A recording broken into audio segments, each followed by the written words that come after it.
اليوم جيتكم بصفة وصفة متأكدة برشا باش تعجبكم على الاخر، وخاصة الصغيرات يموتوا عليها، اللي هي وصفة الدجاج يتقرمش من برا وطري من داخل. وباش نحضروا مع بعضنا الصوص اللي باش نغطسوا فيه الدجاج تجيكم تعمل 66 كيف.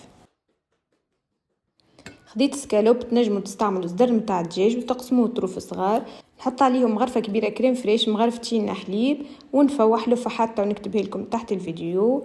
خلطهم مع بعضهم، نسيت العظمة ما حطيتهاش، كملت حطيتها وعودت خلط. نغلفهم ونخليهم يرتاحوا سواع من زمان ولا اكثر. اونتر طون باش نحضر الخليط اللي باش نغلفوا به الدجاج. حطيت فرينه مغرفه كبيره نشا وفوحوا بنفس الفاح. كملت شويه شابيون نخليهم على جنب. نتعدى نحضر الصوص باش نغطسوا فيه الدجاج. حطيت مغرفه كبيره ياغورت ناتور، مايونيز، مغرفه صغيره ثوم، هريسه، رشه ملح وعصره قرص، وتجيكم بنا على بنا. بالطبيعه الدجاج من غير بطاطا ما يحلاش.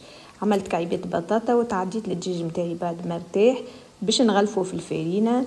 نرصوا عليه بالكدا بيدينا باش تلصق الفرينه بالكدا. نغلف الكونتيتي الكل متاع الدجاج اللي عندي ونتعدى نطيبهم على نار متوسطه من جهتين لين يطيبوا يحمروا ويعطونا اللون المزيان. وحضرت الصحين متاعي، حطيت الصوص اللي حضرناه، سلطه خضراء، بطاطا، وحضرت زاده سلطه مشويه، ونحط الدجاج. وهذه كانت وصفتنا، وصحه وبالشفاء.